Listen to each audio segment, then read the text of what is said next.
What's up, everybody? We are back. John Delarose here, the leading Hispanic voice in science fiction. Big news happened yesterday with DC Comics announcing that they are going to end its partnership with Diamond Distribution. For those who don't follow the comic book industry, Diamond Distribution is basically the monopoly comic distributor throughout the industry. Sure, you can get some different indie comics from elsewhere, but Diamond is the only place that comic shops order from. Marvel and DC have been exclusive from Diamond for this whole time. If you're a small press publisher, it's about your only shot to get into comic shops. Comic shops, and business owners don't have time to go through 50 different catalogs for zillions of different things and just check everything out. So Diamond has been it. Everybody kind of conglomerated there because Marvel, DC, Image, Dynamite, IDW, all the big players were there. DC started having trouble with Dynamite in April, with Diamond in April, when Diamond announced that it was shutting down its shipping due to the coronavirus. DC still wanted to get comics out, and they had a tiff there. Diamond also announced that they were going to be unable to pay some of its business partners for books sold and rendered and whatnot. They didn't really elaborate, but I'm sure that had something to do with it also. And with the coronavirus and all of these companies operating on razor thin margins, a lot of comic shops have gone out of business, put up GoFundMe's even to stay in business. I mean, there's been major problems. And I foresee it getting even worse with the riots, looting, and destroying several different comic shops in major metropolitan areas. But there's been a lot of reaction to this already. And you've already seen 50 YouTube videos about this and 50,000 commentaries about this already. I know the Comic Hut made a nice video about it. I know that Comic Tropes was asking why DC would do this. How is this good for the consumer and good for comic shops? And the answer is it's not good for comic shops. That's right. It's not good for comic shops. Marvel tried to make its own distribution in the 90s. And what happened was Marvel pulled out of the distribution system. Tom DeFalco was editor-in-chief at the time. And what it did is it screwed up a lot of orders for comic shops during this hectic upheaval time. And there were some big comics that comic shops didn't get enough of. And then comic shops ended up with too many comics of other comics later on.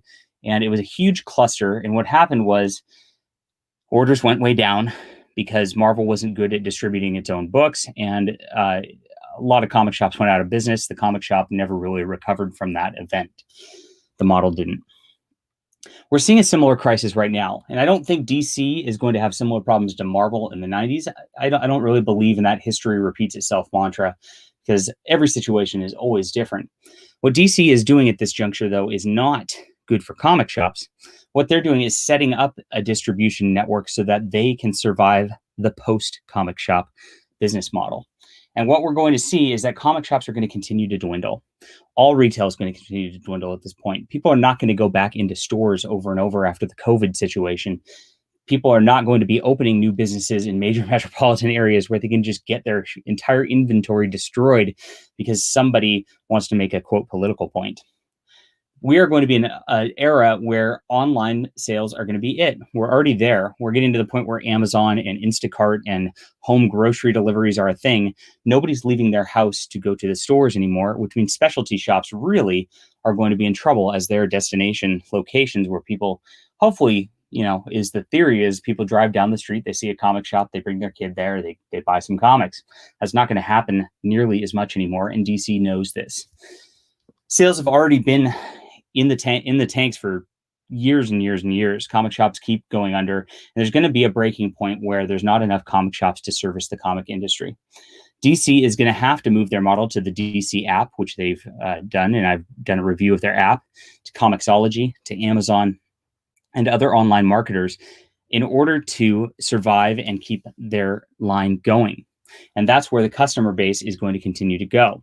If you've looked at it over the last year, lots of celebrities now are jumping in on the Kickstarter bandwagon to crowdfund their independent comics rather than going to a Dark Horse or going to an IDW in order to do that.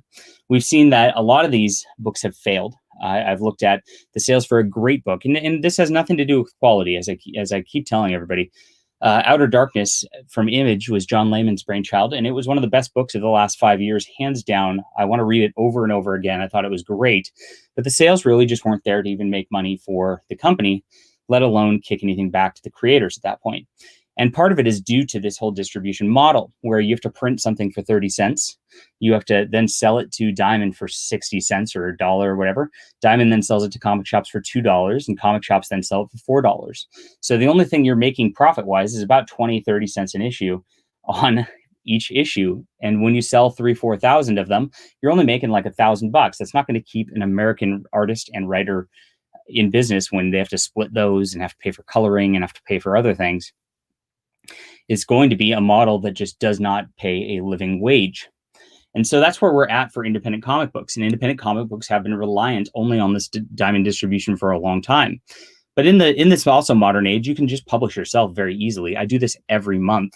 I always point out on here that I'm putting out monthly comic books and nobody's bothering me. I haven't slowed down. I keep getting sales. It doesn't, nothing changes. Look at this. And here we are. Cosmic Warrior, 16 ratings just this month. This is my new book out this month. People like it. It's working very well.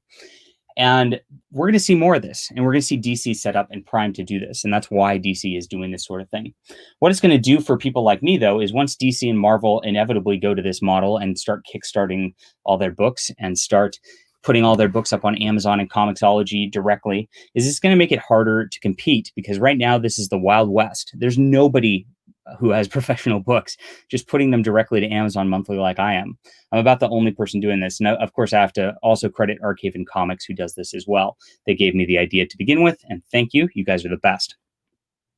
But once these companies come in, we're going to have to be competing with them.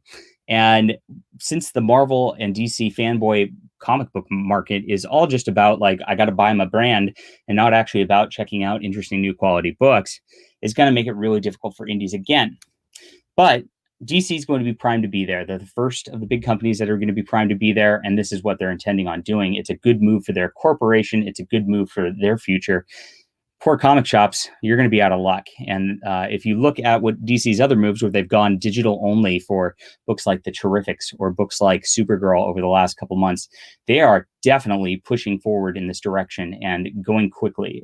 Once it all topples and you see it happening, it's going to happen fast, guys. For now, we do have the Wild West, so I do hope you'll check out independent comics that are free from the Diamond distribution method, that are actually, the funds are going to pay the artists and the writers directly, that we are actually holding a new movement, a new indie book movement, new indie books, and new fun for people who check it out in the meantime. Tell me what you think of this. I think DC is making a smart move for them. It's a bad move for comic shops, and in the end, it's going to be better for consumers because we can dictate everything without having bookshelves to stock and take up space in a shop. It's going to be the Wild West, and it's going to be very interesting going forward. Leave a comment down below, hit the like and subscribe button, and I will talk to you soon.